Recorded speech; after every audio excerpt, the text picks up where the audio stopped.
Bine ne-am regăsit, dragi prieteni, subiectele principale ale analizei noastre în ziua 1260 a războiului din Ucraina sunt: rușii au atacat un centru de recreere din Zaporojie, 2 morți și 12 răniți.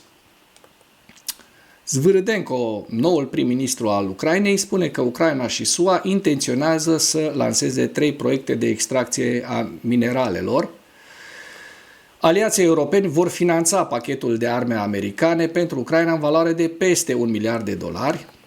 Șeful Găgăuziei, așa cum știm ieri, a fost condamnată la 7 ani de închisoare în Republica Moldova, a primit bani din Rusia, se spune în comunicat.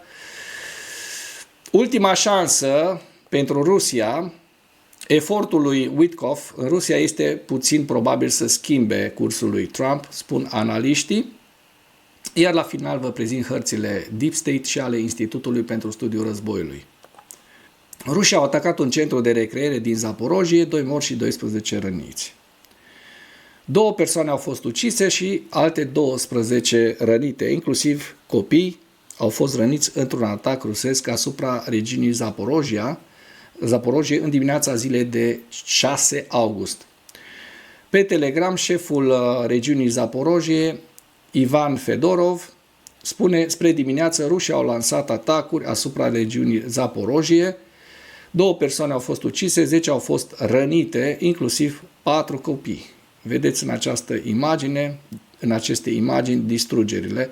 Cel puțin 9 clădiri au fost avariate în zonă, serviciile de urgență sunt la fața locului. Ulterior, Fedorov a adăugat că numărul victimelor a crescut la 12.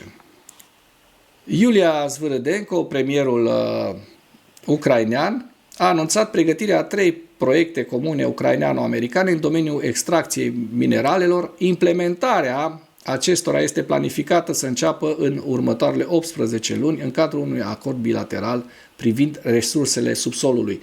Ca un mic comentariu la această știre, vreau să spun că ieri a apărut o știre, o analiză de fapt a celor de la Kyiv Independent, o să vă las link în comentarii, potrivit căreia Statele Unite ale Americii, lumea s-a schimbat pentru că a mai apărut un nou prădător. Așa spun jurnaliștii de la Kyiv Independent, Statele Unite.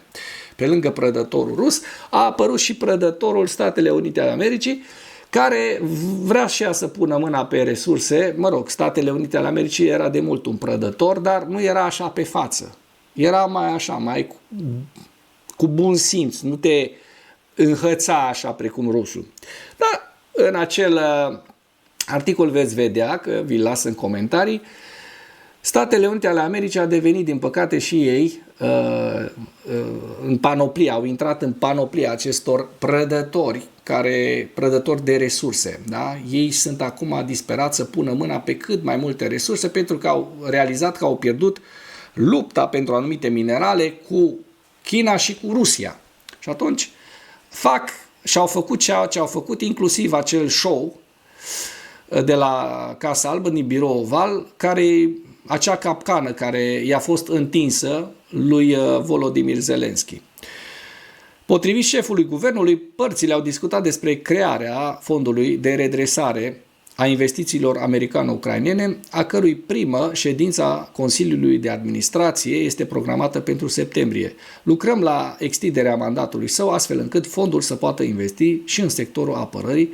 Scopul este de a lansa primele 3 proiecte în termen de 18 luni. În timpul discuțiilor, părțile au acordat o atenție deosebită cooperării în domeniul apărării. În special, a fost discutat potențialul acord privind producția și exportul de drone ucrainene, inițiat de către președintele Volodymyr Zelensky, precum și posibila achiziționare de arme americane. Am ridicat de asemenea problema creșterii presiunii sancțiunilor și a cooperării cu organizațiile financiare internaționale, a adăugat Zvârâdenko. Aliații europeni vor finanța pachetul de arme americane pentru Ucraina în valoare de peste $1 miliard. O veste semi-bună, pentru că Europa suportă toate astea, dar bine că măcar America a fost de acord să le dea.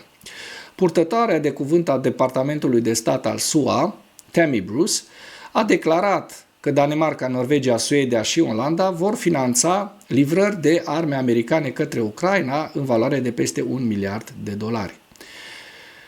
În timpul unei conferințe de presă, Bruce a spus că Danemarca, Norvegia și Suedia au anunțat planuri de finanțare a unui pachet suplimentar de $500 de milioane de arme americane pentru Ucraina, a declarat Bruce. Olanda a anunțat cu o zi mai devreme că va plăti pentru un pachet inițial de arme și muniții americane, inclusiv de rachete pentru sistemul de apărare aeriană Patriot, în valoare de peste $500 de milioane. Împreună, aceste livrări reprezintă echipamente americane de înaltă tehnologie în valoare de peste $1 miliard, care, așa cum a menționat ambasadorul Whitaker, vor permite Ucrainei să protejeze infrastructura civilă critică și viețile civililor și să reziste pe câmpul de luptă până la realizarea unui armistițiu durabil. Iată și pe bașcana Evgenia Guțul că a primit ceea ce merita 7 ani de pușcărie. În Moldova, o instanță a condamnat-o pe șefa regiunii autonome Găgăuzia, Evgenia Guțul, la 7 ani de închisoare și acest lucru se întâmplă în urma unui caz de finanțare ilegală a partidului pro-rușor. Decizia a fost luată pe 5 august, adică ieri, de către judecătoria sectorului Buicani din Chișinău. Pe lângă Huțul, fosta secretară a biroului central al partidului Svetlana Popan va petrece 6 ani după gratii. Nici Guțul, nici Popan nu au comentat sentințele pronunțate, au fost scoase din sală de judecată sub escorta poliției. Acesta nu este un proces, ci o execuție publică. Nu pot spune că există dovezi acolo, există ficțiune, a declarat avocatul lui Guțul, Serghei Moraru. Cum este să fii avocatul lui Guțul. Dronele ucrainene atacă Briansk, unde se află un depozit de petrol. S-au auzit cel puțin 10 explozii. Miercuri dimineața, dronele ucrainene au atacat orașul Briansk, unde se află un depozit de petrol, locuitorii raportând multiple explozii pe cer și activități active de apărare aeriană. Sursa informației, canalul Telegram Shot și alte rețele de socializare, inclusiv guvernatorul regiunii Briansk, Alexander Bogomaz. Păi hai să vedem, să nu ne mai ținem așa oamenii curioși. Aici se vede o ciupercă de fum, dar eu sper să mai existe și alte imagini. Așa. Guvernatorul regiunii Briansk, Alexander Bogomaz, a scris că aseară deasupra teritoriului regiunii, apărarea aeriană rusă a distrus 16 drone de tip avion. Nu există victime sau pagube. Serviciile operaționale și de urgență lucrează la fața locului. Se știe că în regiune se află punctul de încărcare Briansk al conductei petroliere Drujba pentru recepționarea, depozitarea, distribuirea și transportul de motorină către cisterne și către transportul feroviar. Acesta este utilizat în mod activ pentru aprovizionarea armatei de ocupație ruse. Da.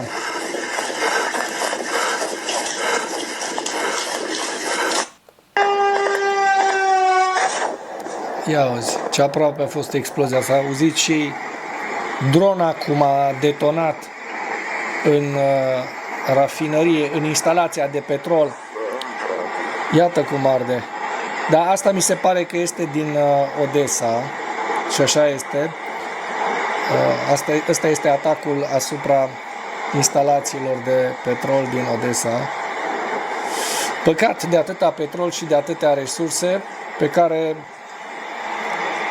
se pierd din cauza războiului provocat de către Rusia. Războiul nu avea cum să nu ajungă acasă și la ruși, acolo de unde a pornit. În tot timpul așa se întoarce. Și în al doilea război mondial și în primul război mondial s-a întors războiul tot timpul în acea zonă de unde a pornit. În Germania fascistă, acum în Rusia fascistă.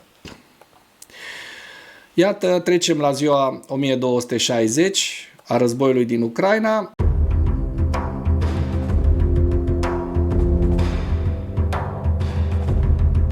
Și vedem că rușii au pierdut în ultimele 24 de ore 1010 militari, un tank, 52 de vehicule blindate și 3 lansatoare de rachete. Astea sunt pierderile principale ale Rusiei. Pierderile în integralitatea lor le vedeți în această imagine.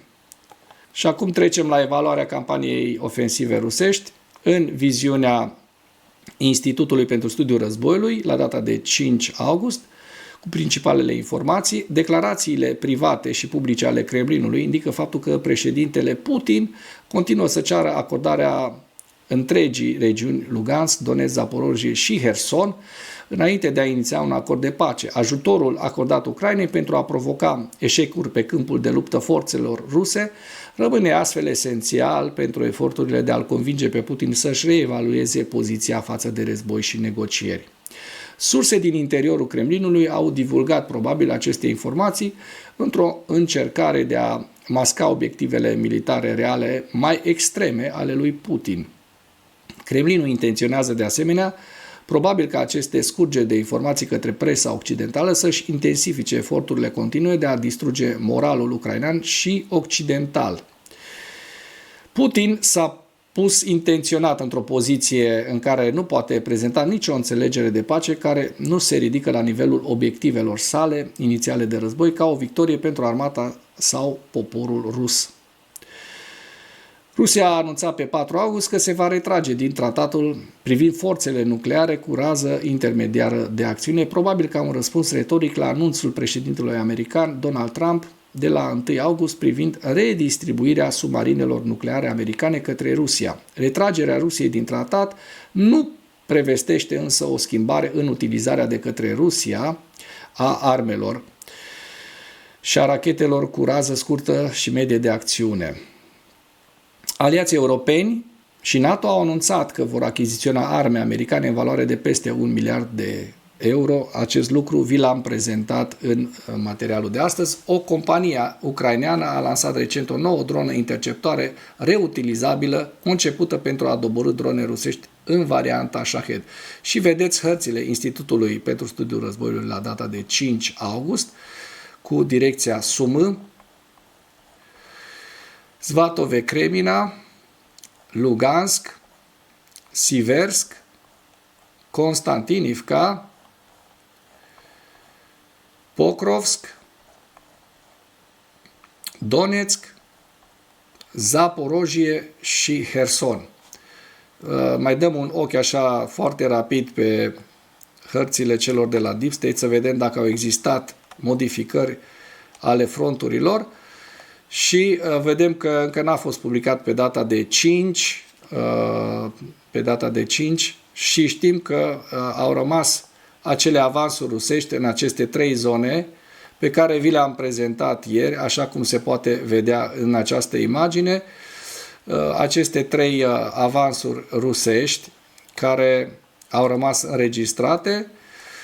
În total, undeva, rușii au avansat alaltăieri aproximativ 10-12 km pătrați. Așteptăm să vedem dacă vor exista modificări ale hărților. Dacă cei de la Deep State vor publica noile hărți, vi le voi prezenta în materialul de astăzi într-un slide.